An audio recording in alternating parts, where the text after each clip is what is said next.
Բարի երեկո սիրելի հայրենակիցներ, շնորհակալություն եմ հայտնում ուշադրության համար։ Այսօր մեր հերթական ուղիղ եթերն է լինելու 1 րոպե տեխնիկական խնդիրները կարգավորելուց հետո կարծում եմ բավականին հետաքրքիր եթեր է լինելու, որում մենք շոշափելու ենք մի քանի ակտուալ թեմաներ, որոնք վերաբերում են մեր պետական կառավարման համակարգին, տեղական ինքնակառավարման համակարգին, իշխանության վարած քաղաքականությանը, Հայաստանի Հանրապետությունում ներկայումս տիրող իրավիճակին եւ առաջիկայում նախատեսվող հնարավոր զարգացումներին, սիրելի բարեկամներ, կխնդրեմ հնարավորության սահմաններում տարածեք այս տեսանյութը, որպեսզի հնարավորություն ունենանք առավել լայն ներկայացնելու մեր դիրքորոշումներն ու պատկերացումները մեր քաղաքացիներին, սիրելի բարեկամներ։ 1 վայրկյանից կսկսենք 1 րոպեից տեխնիկական խնդիրը կարգավորելուց հետո կսկսենք մեր այսօրվա ուրեմն ուղիղ եթերը։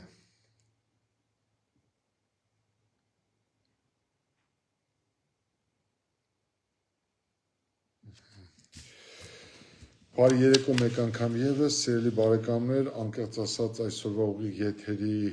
պատճառը պետք է ասեմ 3 տարածյոնեն համացանց է եւ մեր մամուլը ցնցած այն որոշումներն էին, համաձայն որի կառավարության որոշման հիման վրա ըստ էության ամբողջ պետական կառավարման համակարգը ստացել է պարգևավճարներ։ Ես այսօր հնարավորություն ունեցա որոշակիորեն ուսումնասիրել այդ որոշումը եւ այդ որոշման արդյունքում այն հետևանքները, որոնք առաջ են բերել, եւ այսպես ըստ էության թեև շեշտը դրվել էր պատգամավորների վրա, որ Հայաստանի Հանրապետության ազգային ժողովի պատգամավորներից յուրաքանչյուրը ստացել է յուրաքանչյուրը 1.845.000 դրամ պարգևավճարներ, սակայն այս տարվա դեկտեմբեր ամսին Հայաստանի Հանրապետության կառավարությունը մի որոշում է կայացրել եւ այդ կառավարության դեկտեմբերի 4-ի թիվ 1763 այն որոշմամբ ըստ էության որոշակի վերաբաշխումներ են կատարվել Հայաստանի Հանրապետության պետական բյուջեում եւ պետական բյուջեում կատարվող այդ որոշման հիման վրա ըստ էության պետական կառավարման համակարգի աշխատակիցները ստացել են պարգևավճարներ եւ դրանց մեջ աչք է ծակում ազգային ժողովի պատգամավորները եւ ազգային ժողովի աշխատակազմը եւ այնպեսի տպավորություն է, որ մեկ պատգամավոր ըստ էության շուրջ 3 միլիոն դրամ աշխատավարձ է ստացել, որից 1.845.000 դրամը դա պարգևավճար է։ Գիտեք, ես երբեք դեմ չեմ, որ պետական կառավարման համակարգի աշխատակիցները, տեղական ինքնակառավարման համակարգի աշխատակիցները ստանան արժանապատիվ աշխատավարձ եւ կարողանան իրենց աշխատավարձով բարեկեցություն ապահովել իրենց ընտանիքներին եւ սա չի քննարկում, բնականաբար ես խորը համոզմունք ունեմ, որ մենք պետք է ձեզ հետ միասին ստեղծենք այնպիսի երկիր, որտեղ պետական չինովնիկը, պետական կառավարման համակարգում աշխատող անձը ստանա արժանապատիվ աշխատավարձ, բայց ցանկացած ուրեմն թե տեսական գրականությունում, թե գիտական, ուրեմն գիտական առումով, երբ որ փորձում ես հասկանալ պարգևավճար բառի հասկացությունը ուզում ես հասկանալ, սիրելի բարեկամներ, ես այլ բացատրություն չեմ գտնում, քան այն է, որ պարգևավճարը դա լրացուցիչ դրամական վճար է, որը տրվում է աշխատողին կամ պաշտոնատար անձին, սովորաբար մի քանի նպատակներով։ Առաջինը լավ աշխատանքի արդյունքի համար, առավել արդյունավետ պատասխանատու կամ օրինակելի աշխատանքի դեպքում կամ խրախուսելու եւ մոտիվացիայի նպատակով, այսինքն աշխատողին մոտիվացնելու, նրան խրախուսելու կամ լավ աշխատանք կատարելու համար։ Հիմա վերջի տարիների ընթացքում Նիկոլ Փաշինյանի իշխանության գալուց հետո որդեգրվեց մի քաղաքականություն, երբ որ մասսայական տարվա մեջ մի քանի անգամ ընդ որում առանց որևէ աշխատանքի արդյունավետության վերաբերյալ ինչ-որ ցուցանիշներ հրապարակելու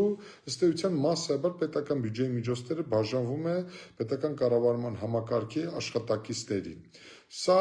մեծ հաշվով, եթե գիտական առումով կամ քաղաքագիտական առումով կամ իրավական առումով մենք սահմանենք, սա հետեւյալն է, սիրելի բարեկամներ, սա քաղաքական կոռուպցիա է, որտեղ իշխանությունը ուղղակիորեն օգտագործելով իր լծակները ունենալով որոշումներ կայացնելու սահմանադրական լեգիտիմ հնարավորություն, հանրության ռեսուրսները բաժանում է խտրական ձևով, անհավասար ձևով բաժանում է սահմանափակ թվով սուբյեկտերի միջև, փորձելով տպավորություն ստեղծել, որ ինքը ապահովում է արժանապատիվ, ուրեմն վարձատրություն պետական կառավարման համակարգի աշխատակիցների նկատմամբ։ Գիտեք, անկեղծ եմ ասում, ես քիչ առաջ ասեցի, ես համաձայն եմ, որ պետական կառավարման համակարգի աշխատակիցները պետք է արժանապատիվ աշխատավարձ ստանան, սա չի քննարկվում, բայց ես ուրիշ բաներ եմ ուզում, սիրելի բարեկամներ, ես ուզում եմ, որ իմ ծնողները, ընդ որում իմ ծնողները ներկայումս եւ հայրս եւ մայրս միասին ստանում են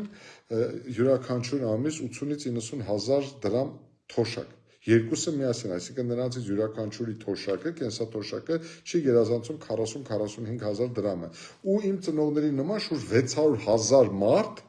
այսօր ստանում է կենսաթոշակ։ Ու հիմա եկեք վերլուծենք։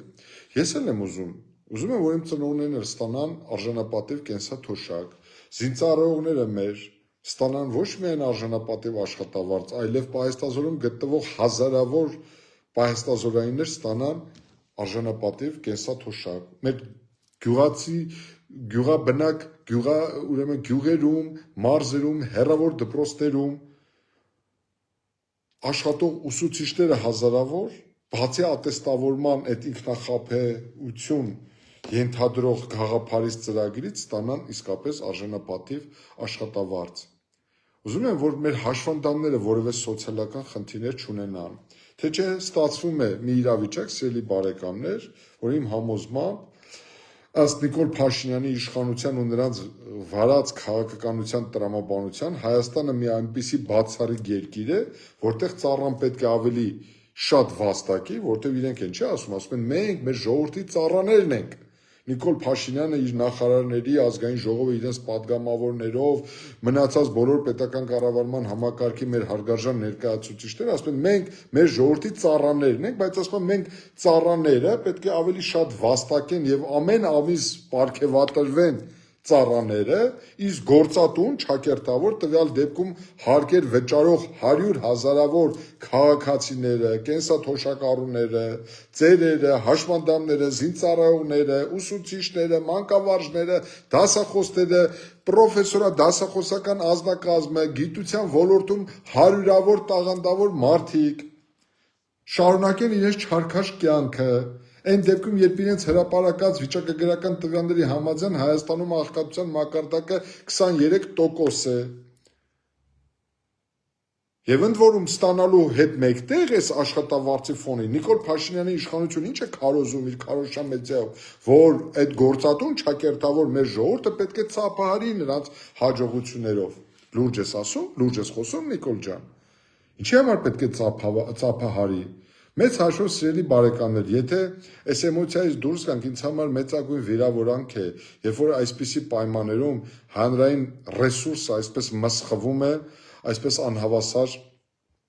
պայմաններում։ Սա վիրավորանք է Հայաստանի Հանրապետության քաղաքացիների նկատմամբ։ Սա ուղղակիորեն, եթե անկեղծ մեկ բառով բնութագրեմ, սա ժանտախտ է, խրախճանք է ժանտախտի ժամանակ։ Չի կարելի այսպիսի անպատասխանատու մոտեցում ցուցաբերել, բայց սա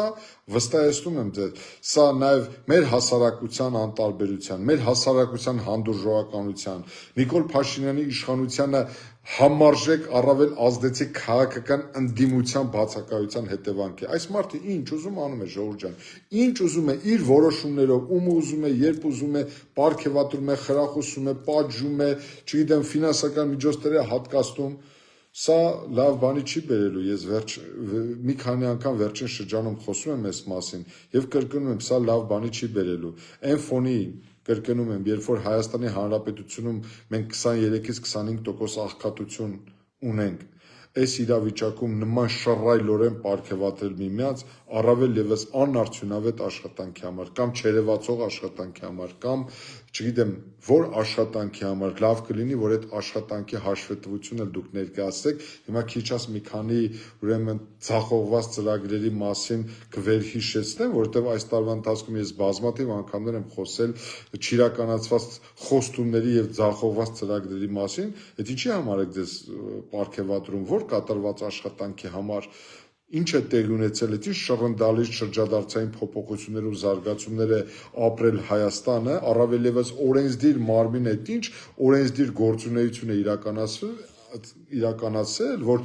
յուրաքանչյուր падգամավորի շուրջ 2 միլիոն դրամի պարգևավճար է սահմանվել չգիտեմ մեր հասարակությունը ինքը պետք է ամեն ինչ վերլուծություններ անի հետևություններ անի սիրելի բարեկամներ ես կրկնում եմ որ իմ խորին համոզվամ սա քաղաքական կոռուպցիայի ցցում դրսևորում է իսկ դրա պատճառը նա է որ իշխանությունը թաթախվել է քաղաքական կոռուպցիայի մեջ մի պարզ պատճառաբանությամբ որ չունի իր ձեռքը բռնող իրեն սանձող իր վզակոթին տվող ընդդիմություն Եվ այս մարդիկ դուրս են վերահսկողությունից, այս մարդկանց մոտ կորել է հանրային հաշվետվողականությունը, ինչի արդյունքում սիրելի բարեկամներ մենք գործ ունենք մի իրավիճակի հետ, իրենց տերմիններով օգտագործեն բեսպրիձել իշխանության հետ, որը ուղղակիորեն մսխում է մեր հանրային բարիքը։ Ես ցավով եմ արձանագրում, ես հույս ունեմ, որ առաջիկա խորհրդարանական ընտրությունները շրջադարձային կլինեն, եւ այս առումով, սիրելի բարեկամներ, մեր հասարակությունը ճիշտ հետևությունների կհանգի եւ ճիշտ որոշումներ կկայացնի իրեն արժանապատիվ իշխանություն եւ ընդդիմություն ձևավորելու առումով։ Ես հույս ունեմ, որ մենք այս առումով մեր հասարակությունը այս անգամ ճիշտ որոշումներ կկայացնի։ Այս թեման ավարտելով հարկ եմ համարում ընդամենը արձանագրել հետևյալը Հայաստանի Հանրապետությունում կան 600,000-ի չափ կենսաթոշակառուներ նրանց թոշակները չեն գերազանցում 40-ից 50,000-ը այդ մարդիկ ունեն ել ավելի բարեկեցիկ արժանապատիվ ծերության իրավունք եւ պետությունը պարտավոր էր գոնե բարոյական տեսանկյունից այսպիսի շռնդալից պարգևավճարներ շաղտալու ֆոնի վրա կարողանար գոնե նվազագույնս կենսաթոշակառուների առումով այնպիսի լուծումներ գտնել, որ կենսաթոշակառուները նույնպես իրենց գնահատված զգային, որովհետև այս վերջերս ես անդրադարձա այդ հարցին, այնպիսի տպավորություն է, որ պետությունը այսօր թոշակառուներին իր գրպանից է այդ թոշակները վճարում եւ մի բան էլ մունատ է գալիս իդեմս վարչապետի կամ զարմանում է թե ասկա 10,000 դրամով ինչի ավելացնենք կենսաթոշակառուների թոշակ է 10,000 դրամ ասկա թոշակառուն ինչ է անում ես չգիտեմ սա ինչ տրամաբանություն ունի, բայց ես խորը համոզմունք ունեմ, որ կենսաթոշակառուների գումարները դրանք իրենց երիտասարդական տարիներին աշխատած գումարների վերադարձման ինչ-որ մեխանիզմ է, որը տասնամյակներ շարունակ աշխատել է։ Այսինքն կենսաթոշակառուն, որ այսօր կենսաթոշակ է ստանում, դա իր ժամանակին աշխատած ու վճարած հարկերի պատասխանն է իրեն, սիրելի բարեկամներ։ Հետևաբար այս առումով ինձ համար ակնհայտ է, որ պետական կառավարման համակարգում գոյություն ունեցող ճգնաժամը նաև այսպիսի դրսևորումներ է ստանում։ Սա ինչի հետևանք է։ Ես դες հավաստիացնում եմ, ինչու է իշխանությունը դարձել այսքան անվերահսկելի, անպատժելի եւ այսպիսի որոշումներ կայացնում, որոնք ցնցում են մեր հասարակությանը, որոնք անարդարության ցցուն դրսևորումներ են։ Սիրելի բարեկամներ, սա մեր ընդհանուր մեր հասարակական համակեցության կանոնների խախտվածության արդյունք է։ Սա արժե համակարգային ճգնաժամի արդյունք է։ Ոչ միայն կառավարման ճգնաժամի մեջ ենք, որովհետև նորմալ պետությունում հասարակությունը կընդվզեր, հասարակությունը դուրս կգար փողոց, հասարակությունը ուղղակիորեն ճակերտավոր եմ ասում, գջարդեր կառավարության անդամների գլուխները եւ նրանցից ուրեմն հաշվետվություն կպահանջեր։ Ի վերջո գլարեր նրանց իրենց զբաղեցած աթոռներից։ Մեզ մոտ չգիտես ինչու բոլոր առումներով ձախողված իշխանությունը հավակնում է վերարտադրվել։ Բոլոր առումներով ձախողված իշխանությունը։ Ես բազմաթիվ թեմաներով խոսել եմ, անգամ խոսել եմ տարբեր թեմաներով, բայց այսօր կոնկրետ պարգևավճարի մասին եմ խոսելու եւ Երևանի քաղաքապետարանում տիրող լոջված բարքերի մասին եմ այսօր խոսելու եւ ընդհանրապես Երևանի ավականու եւ Երևանի քաղաքապետի ու նրա աշխատակազմի աշխատանքին եմ փորձելու որոշակիորեն անդրադառնալ եւ մեր Երևան քաղաքում տիրող իրավիճակին եմ փորձելու անդրադառնալ։ Սիրելի բարեկամներ, ինչու է այսպես։ Քաղաքական հաշմանդամությունը դարձել է մեր կյանքի անբաժանելի մասնիկը։ Մենք ինչու եմ այս տերմինը օգտագործում, որովհետեւ մենք ունենք իշխանություն ու չունենք արժանապատիվ, ազդեցիկ, առավել հեղինակավոր ընդդիմություն։ Մենք ունենք իշխանություն, եթե շատ կարճ կապեմ, ժողովուրդ ջան, ինձ համար արդեն այլևս վաղուց պարզ է, թե ով է Նիկոլ Փաշինյանը, ով է նրա քաղաքական թիվը, ինչպիսի իշխանություն են իրենք։ Ինձ համար առավել հիմա կարևոր է, թե ով է լինելու այն քաղաքական ուժը, որը հավակնելու է հայտը ներկայացնելու փոխելու Նիկոլ Փաշինյանին։ Եթե շատ ավելի հստակ ասեմ, այլևս իհարկե մշտապես հետաքրքիր է եղել եւ ես այդ մասին խոսել եմ, որ թե ով է առավել կարևոր ու հետաքրքիր է իմանալ, թե ով բերեց Նիկոլին իշխանության, բայց հիմա ոչ թե դա կարևոր չէ, այլ հիմա առավել կարևոր է նա, թե ով կհեռացնի այս իշխանությանը, ով կհեռացնի Նիկոլ Փաշինյանին եւ նրա ղեկավարած քաղաքական ուժին։ Իհարկե, օրինական ժողովրդավարական թափանցիկ արդար ընտրությունների միջոցով եւ ես տեսնում եմ դրա պոտենցիալը, որովհետեւ մեր ժողովուրդը չի կարող հավերժ մնալ այսպես ստորացվածի, խեղճացածի ու նվաստացվածի իրավիճակում։ Հիմա շատ կարճ անդրադառնանք նաեւ Երևանի քաղաքապետարանում տիրող իրավիճակին։ Անկեղծ ասած ես երեք առաջորն էր նայում էի Երևանի քաղաքապետարանի ավականու նիստի ընթացքին մամուլի կողմից եւ անկեղծ եմ ասել ես ցնցվել եմ Երևանի քաղաքապետի պահվածքից, երբ որ բառից բուն իմաստով այդ տղան խոսում է փողոցային մակարդակով, այն պատի տակի ամբողջ օրը պարապ, սարապ, այսպես ասած, նստած, պպզած, չգիտեմ, ջահելի ճակերտավոր մակարդակով ու իրեն ընդդիմացողներին անկախ դրանից ով են, ես չեմ էլ ճանաչում այդ մարդկանց, չգիտեմ էլ ովքեր են իրեն ընդդիմացողները, բայց անկեղծ ասած ապշած եմ, երբ որ Հայաստանի Հանրապետության մայրաքաղաքի ընտրովի մարմնի ղեկավարը, երբ որ դա կոպիտ ասած Հայաստանի մակարդակով իմ ընկալմամբ Երևանի քաղաքապետը դա երկրորդ վարչապետն է, հաշվի առնելով նրա ծավալը, մասշտաբը, բնակչության թիվը, այսինքն փոքր վարչապետն է Երևանի քաղաքապետը մեր տիպի երկրում։ Ու հանկարծ այդ մարդը իր ընդդիմախոսներին ասում է լոջվել եք, ասում է, եթե մի քիչ լոջվեք, ասում է, ձեր հետ ուրիշ ձևով մենք խոսենք։ Նիկոլ, այս ամեն ինչի պատասխանատուն դուք եք բերել մեր իրականություն, այս խոսույթը, ես անկեղծ եմ ասում, ապշած եմ մեր հասարակության անտարբերությունից ու մեր հասարակության այս իշխանության նկատմամբ դրսևորած լոյալ վերաբերմունքից, սիրելի բարեկամներ, մենք արժանի չենք նման վերաբերմունքի, ընդ որում եթե Տիգրան Ավինյանը կարող է իր ընդդիմախոսների հետ այդպիսի տոնայնությամբ շեշտադրումներով խոսել, իսեր Աստծո, թող գնան իրենց տներ, իրենց փողոց, իրենց ընտանիքներում, իրենց բարեկամների հետ խոսեն, բայց ի վերջո նրանք մեզ են ներկայացնում, սիրելի բարեկամներ, իրենք ներկայացնում են հայ ժողովրդին։ Ես ապշած եմ, ինչպես կարող է Երևանի ընտրված ղեկավարը, քաղաքապետը նման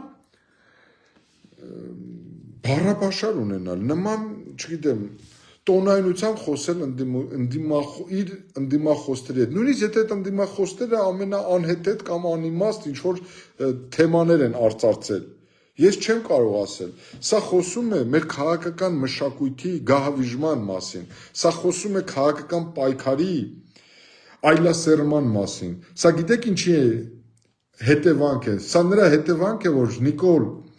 հնարավոր բոլոր անհնար միջոցներով պղծեցիք քաղաքական դաշտը։ Քաղաքական դաշտ եք բերել հնարավոր բոլոր անհնար սուբյեկտներին, սկսած, չգիտեմ, ինչպես ձևակերպեմ այդ բառերը, այդ մարդկանց, չգիտեմ, քաղաքական դաշտ եք ներմուծել մարդիկ, որոնք իրենց անցած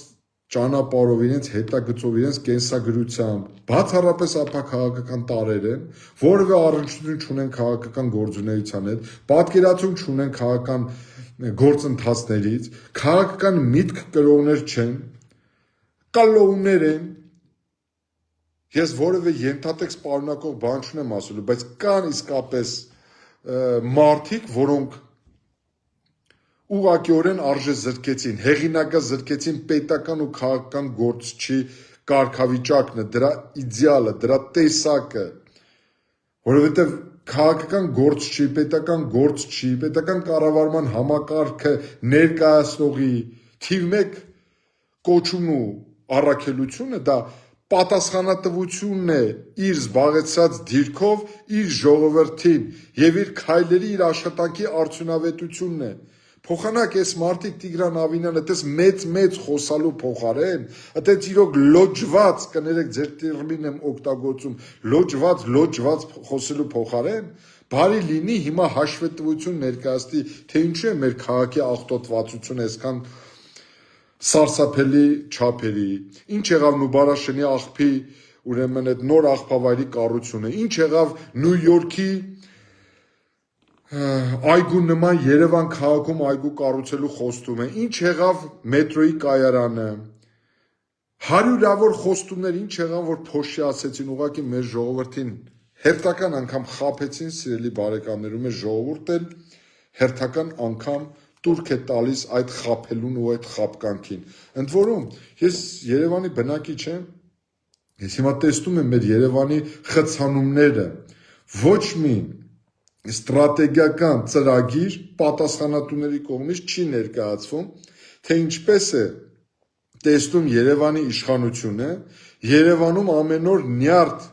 սղոցող, առողջության վրա ազդող, աշխատանքի արդյունավետության վրա ազդող, մեր բոլորիս համակեցության կանոնները խաթարող այս խցանումները, դուք միայն լուծում ունեք, թե չունեք, դուք կոմպետենտ եք ձեր նստած, ձեր զբաղեցած դիրքով, դուք կոմպետենտ եք այս հարցերի պատասխանը տալու, թե չտալու, դուք խոստանում եք 2 տարի, 3 տարի առաջ, 4 տարի առաջ, 5 տարի առաջ, երբ որ վերընտրվում եք 2021 եւ 2023 թվականին, խոստանում եք ստեղծել այնպիսի տրանսպորտային երթուղի եւ ապահովել այնպիսի երթևեկություն, բերել այնպիսի երթևեկության նոր մշակույթ, որը որակապես կփոխեր Երևան քաղաքում մեր քաղաքացիների կյանքը։ Ինչ եք արել դուք։ Դուք չեք կատարել ձեր տված խոստումները, դուք ավելի եք բարդացրել, ամեն տարի ավելի եք հերվաստում այդ ծրագրերի իրականացումը, բայց դրան զուգահեռ հայտ եք ներկայացնել, հավակնում եք, վերարտադրվել, իսկ դրան զուգահեռ ձեր բարոյական նկարագիրն է փոխվել, ձեր մարդկային պահվածքն է փոխվել։ Այս առումով, սիրելի բարեկամներ, ես ուզում եմ այսօր առաջի անգամ եմ խոսում, որովհետև վերջի 2 տարիների ընթացքում ես բազմաթիվ հնարավորություններ եմ ունեցել ուսումնասիրելու քաղաքային կառավարման մեխանիզմները, ընդհանրապես Երևան քաղաքի զարգացման հայեցակարգերը, կամ պատկերացումները, կամ ընդհանրապես այլ քաղաքների զարգացման դինամիկան, եւ հանգել եմ հետեւության, որ ժամանակն է, որ մենք մտածենք նոր մայրաքաղաքի մասին։ Այս առումով ես մեկ այլ հնարավորություն կօգտագործեմ, առավել խորքային առումով անդրադառնալ նոր մայրաքաղաքի ձևավորմանը,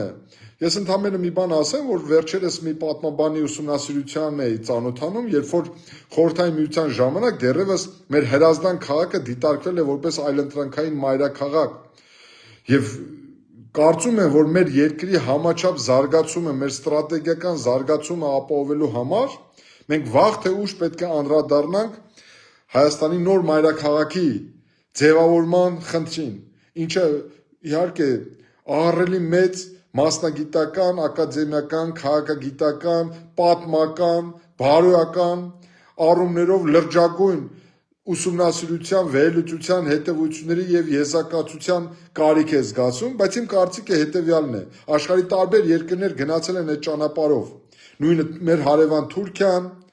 Ռուսաստան ունի ըստ էության երկու մայրաքաղաք, խոսքը Մոսկվայի եւ Սանկտ Պետերբուրգի մասին է, Թուրքիան, դուք գիտեք, Անկարան եւ Ստամբուլը, բազմաթիվ այլ օրինակներ կարող են բերել, նույնիսկ Իրանը վերջերս հաշվի առնելով իր երկրի առանձնահատկությունները իրենց մայրաքաղաքը փոխելու խնդրի առաջ է կանգնած։ Մեր երկիրը, այսպես ասեմ, Հայաստանը Երևանը չէ, ժողովուրդ ջան։ Երևանից դուրս էլ կյանք կա։ Մենք Հայաստանը փոքրացրել ենք, Երևանը մեծացրել ենք, մեր երկիրը վերածել ենք քաղաք պետության, ուրբանիզացրել ենք մեր երկրի մայրաքաղաքը, պետությունը, գյուղերը դատարկվում են։ Դուք մի խափնվեք այս քարոզչական այս տեխնոլոգիաներին, որ մենք, չգիտեմ, առյուծի չէ, փղային զարգացումներ ենք ապրում։ Այո, ինչ-որ զարգացումներ, ինչ-որ փոփոխություններ կան։ Ես չեմ ուրեմն հերքում դրան, բայց գնացեք գյուղերը, գնացեք մարզերը, Երևանից դուրս եկեք ու կտեսնեք, որ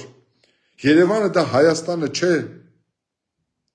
Մենք լրջագույն խնդիր ունենք այս առումով։ Ես գտնում եմ հետևյալը, որ հաջորդ իշխանությունը իր առջև պետք է հստակ խնդիր դնի Հայաստանի համաչափ զարգացումը ապահովելու, Հայաստանի ռազմավարական զարգացումը ապահովելու համար քննարկման առնվազն առարկա դարձնել մայրաքաղաքը տեղափոխելու հարցը։ Առնվազն առաջի փուլում վարչական ամբողջ ապարատը, ամբողջ պետական կառավարման համակարգը պետք է դուրս գա Երևան քաղաքից, հաջորդ մայրաքաղաքում տեղակայվելու եւ դրանով հանդերձ իր շուրջը նոր ենթակառուցվածքներ ձևավորելու առումով աստիճանաբար ձևավորվի նոր մայրաքաղաքը, բայց դրա մասին, ինչպես ասում էր դասականը, հաջորդ դասին։ Հիմա սիրելի բարեկամներ, այս իշխանության 2025 թվականի տարեվերջի քիչ թե շատ այս ամփոփումները լսելով ես եւս մեկ անգամ ուզում եմ ասել հետեւյալը. մենք գործ ունենք բառից բուն իմաստով ձախողված քաղաքական իշխանության հետ,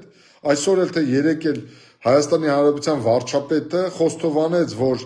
իր տված մեկ խոստում էլ չի կատարել, խոսքը կապսի ջրամբարի մասին է։ Ես ձեզ խնդրում եմ, ես ձեզ ուղղակիորեն հավաստիացնում եմ, ուզում եմ վերհիշեցնել ձեզ, որ այս տարվա հունվար թե փետրվար ամսին ես ինքս ներկայացրել եմ իրենց բազմաթիվ ծրագրեր, որ իրենք խոստացել են ու չեն իրականացրել։ Այս իշխանությունը Նիկոլ Փաշինյանի գլխավորությամբ, սիրելի բարեկամներ, 2021 թվականին խոստացավ կառուցել մինչև 2026 թվականը 15 ջրամբար։ Ես ամենայն պատասխանատվությամբ հայտարարում եմ ձեզ, մինչև առ այս պահը 15 ջրամբարներից որևէ մեկ իրենք չեն կառուցել։ Իրենք Նիկոլ Փաշինյանը ամեն պատե ու անպատե առիթի օգտագործում է, հայտարարելով, որ իրենք կառուցում են 300 դպրոց, 500 մանկապարտեզ կամ հակառակը։ Խնդրում եմ ձեզանից յուրաքանչյուրը կարող է հարցում ուղարկել կառավարություն եւ ստանալ պատասխանը, թե այս պահի դրությամբ այդ 300 դպրոց 500 մանկապարտեզներից կամ հակառակից քանիսն է շահագործման ենթարկվել, քանիսն է կառուցվել, քանիսն է վերակառուցվել։ Ես դրա մասին ծավալուն ուրեմն ուղիղ եթեր եմ ունեցել եւ ներկայացրել եմ։ Ես ինքս էի հարցումներ իրականացրել։ Ինչ եմ ուզում ասել, սիրելի բարեկամներ, մենք 2025 թվականը ավարտում ենք անորոշություններով, մեծ անորոշություններով։ 2026 թվականը մեզ համար լինելու է ճակատագրական տարի։ Ես առանձին հանդես գկամ այդ առումով, որովհետև իսկապես համոզված եմ, մեր երկրի առջև ծառացած են գլոբալ խնդիրներ, լուծված չէ պատերազմի ու խաղաղության հարցը, լուծված չէ Ադրբեջանի հետ հարաբերությունների հաստատման հարցը, լուծված չէ Թուրքիայի հետ հարաբերությունների հաստատված հարցը, Իրանում կան ակնհայտ դժգոհություններ Թրամփի ուղու հետ կապված, Ռուսաստանն է փորձում իր մասնակցության ձևաչափը հստակեցնել Թրամփի ուղու հետ կապված։ 2026 թվականը գլոբալ առումով, միջազգային առումով Հայաստանը գտնվելու ուշադրության ներքո, այստեղ տեղի ունենալու եվրոպական համայնքի հերթական գագաթաժողովը, տեղի ունենալու հերթական խորհրդարանական ընտրությունները, եւ սա լրջագույն բեկումնային հնարավորություն է մեզ։ Ես խորապես համոզված եմ, որ մեր ժողովրդին անհրաժեշտ է ձևավորել իրեն արժանի իշխանություն եւ իրեն արժանի ընդդիմություն։ Վերջի 6 ամիսների ընթացքում մշտապես ասում եմ, հիմա վերահաստատում եմ։ Մեզ նոր իշխանություն է անհրաժեշտ, մեզ նոր ընդդիմություն է անհրաժեշտ։ Այս իշխանությունը Նիկոլ Փաշինյանի գլխավորությամբ եւ այս ընդդիմությունը խորհրդարանական իրար ձեռքի տված պետք է հաջողություն ասեն մեր քաղաքացիներին, մեր ժողովրդին եւ Հայաստանում պետքա ձևավորվի իրապես առողջ, չվարկաբեկված, չհեղինակազրկված, արժանապատիվ, ինտելեկտուալ, խելացի Հայաստանի ռազմավարական շահերով առաջնորդվող քաղաքական վերնախավ։ Ես հավատում եմ այդ գաղափարին։ Ուղղակի ուզում եմ ասել, սիրելի բարեկամներ, մենք հոգնել ենք խաբեություններից, բավական է պոպուլիզմով կերակրել մեր ժողովրդին։ Մեր ժողովուրդը արժանի է իր հողում ապրել բարեկեցիկ եւ Հայաստանի Հանրապետությունում իսկապես մենք փոքր երկիր ենք, սիրելի բարեկամներ, Հայաստանի Հանրապետությունում աղքատ մարդ չպետք է լինի, Հայաստանի Հանրապետությունում աշխատանքի խնդիր չպետք է լինի, Հայաստանում ապրող մարդիկ չպետք է մտածեն հեռանալու մասին, ճիշտ հակառակը մեծ վերադարձի կոնցեպտ է պետք բերել դնել շրջանառության մեջ։ Մենք պետք է ապահովենք այդ մեծ վերադարձը, Հայաստանում նախապայմաններ պետք է ստեղծեն արդյունաբերության համար։ Այս վերջերս մի քանի հայտի գրքեր էի ընթերցում, իմ համար անկեղծ եմ ասում, մեծագույն օրինակ է Սինգապուրի օրինակը, երբ որ 20-րդ դարի մեծագույն պետական գործիչներից մեկը հենց Սինգապուրի հիմնադիր Լի Կուան Յուն, սիրելի բարեկամներ, ինչ է ասում, շատ կարևոր մտքեր ունի այդ մարդը, որը իր աղքատիկ փոքրիկ երկիրը դարձրել է աշխարհի զարգացած երկրներից մեկը։ Ինքը ասում է հետևյալը, ասում է ժողովրդագրությունն է ազգային ներուժը որոշում։ Եթե քո ժողովրդագրությունը անկում է ապրում, այսինքն բնակչության թիվը, ծնելիության մակարդակը, արտագաղթը, միգրացիան անկում է ապրում, ասում է կապ չունի, ուզում ես 7 հատ Նիկոլի նման վարչապետ ունեցի, 100 հատ նավ ունեցի, 10 անգամ հաղթի Ադրբեջանին, պատժի Ադրբեջանի, Ղարաբաղը հետ բեր, չգիտեմ, քո պատմական հողերը հետ բեր, ինչ ուզում ես արա, ասում է։ Դու չես կարող հաղթել, որովհետև քո ժողովրդագրության բարենպաստ միջավայրով ես դու հնարավորություն ունենալու հաղթելու կամ չպարտվելու։ Իսկ մի հատ նայեք մեր ժողովրդագրության վիճակը, սիրելի բարեկամներ, հաջորդ լրջագույն ոլորտը, սիրելի բարեկամներ, մեզ